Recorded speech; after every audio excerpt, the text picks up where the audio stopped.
जो बिहार की तकदीर और तस्वीर बदलेगी वो आपको कुछ ही समय के अंदर में सरकार बनने के बाद पता चल जाएगी। पार्टी जितनी भी पार्टी अभी तक आई सब वो बातें बनाती है, सब बात बोलती है, लेकिन जन स्वराज पार्टी करके दिखाती है। नमस्कार, आप देख रहे हैं पब्लिक न्यूज 24 और मैं हूं आपके साथ श्वेता मिश्रा।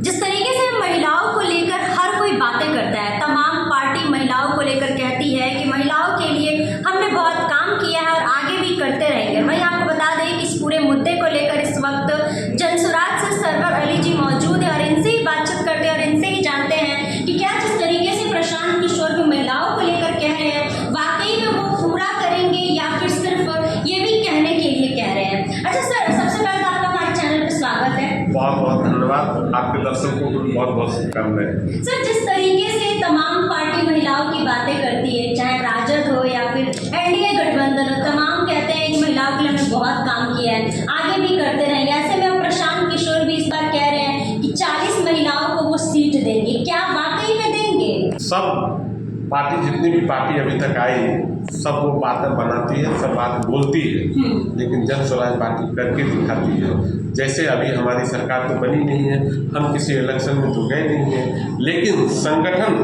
जो जन स्वराज पार्टी का संगठन है उसमें जितनी महिलाओं को हक मिलनी चाहिए आप उठा के देख लीजिए, चाहे युवा में हो, चाहे मेन संगठन में हो, चाहे महिला में हो, आप देखिए सबको सही भागीदारी जितनी मिलनी चाहिए वो मिली है। इसलिए हमारी पार्टी जो बोलती है, हमारे सूत्रधार आदरणीय प्रशांत किशोर जी जो बोल रहे हैं वो करके दिखाएंगे। ये आपको कुछ दिनों के बाद आप देखेंगे, जब 2025 में इलेक्शन होगा वो आपको समझ में आएगा।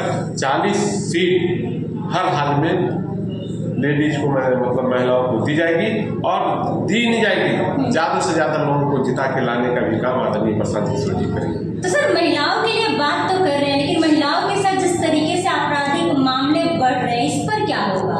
नहीं, देखिए आप समझिए कि जब से आदरणीय प्रशांत किशोर जी पहला व्यक्ति है जो पूरा बिहार में तकरीबन 5 से 7 हज़ार गाँव घूमा और उन्होंने देखा कि भाई क्या स्थिति है, बस से बदतर स्थिति है यहाँ की महिलाओं का, यहाँ के बच्चे का, गरीबी की हालत इतनी है कि वही कहते हैं कि दलितों से बदतर, वाकई दलितों से बदतर यहाँ पे हाल है।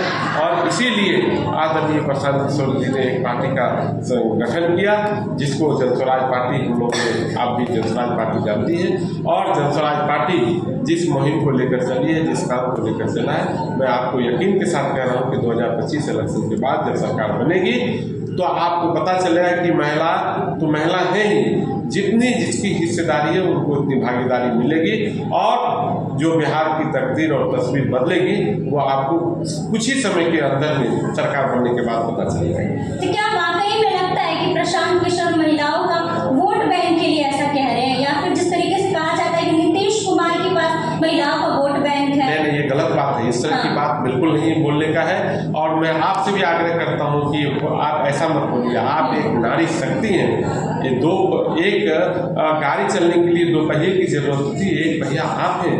आप अपने आप को इतना कमजोर क्यों समझ रही हैं? आपके बिना तो यहाँ कुछ चल नहीं सकता है, गाड़ी चल नहीं सकती है। इसलिए वो बात नहीं, आदरणीय प्रशांत किशोर जी जो औरतों का, जो महिलाओं का हक है वो हक देना चाह रहे हैं, उसमें गलत क्या बोल रहे हैं? बहुत अच्छी बात है। दूसरी पार्टी सिर्फ बोल के रहती है, हमारी जनस्वराज पार्टी करके दिखाएगी, यह आपको मैं आश्वासन देना चाहता हूँ। सर, जिस तरीके से मामला जो सामने आ रहा है इस पर क्या कहेंगे? मामला जो आ रहा है उसमें हम लोग देख रहे हैं, अभी मुजफ्फरपुर वाले आज भी पीसी में हमारे प्रदेश अध्यक्ष महोदय बैठे हुए थे, हमारे किशोर कुमार मुन्ना भाई पूर्व विधायक बैठे हुए थे, रामबली बाबू बैठे हुए थे। हम लोग लगातार पूरे मुजफ्फरपुर की बात नहीं, पूरे बिहार में जो महिलाओं के साथ घटना घट रही है, हम लोग तत्परता से उस सवाल को उठा रहे हैं और यहाँ तक के जिस घटना जिस डिपार्टमेंट से घटना है, मैं तो हमारी पार्टी तो मंगल पांडे जो हेल्थ मिनिस्टर उनसे इस्तीफा तक मांगने को कह रही है कि भाई इस्तीफा देना चाहिए। और हम लोग हमेशा जब तक वो इस्तीफा नहीं देते हैं तब तक हम लोग लड़ाई लड़ते रहेंगे। चलिए, तो जैसा कि आपने सरवर अली जी की बातों को सुना और इनकी बातों से आप कितने सहमत, और इसके साथ ही इस साल के विधानसभा चुनाव को लेकर आप लोग क्या कुछ कहना चाहते हैं? इस बार क्या कुछ होगा, परिवर्तन होगा कि नहीं होगा? कमेंट बॉक्स में अपनी राय जरूर बताइएगा। फिलहाल इस खबर में बस इतना ही। ऐसे ही तमाम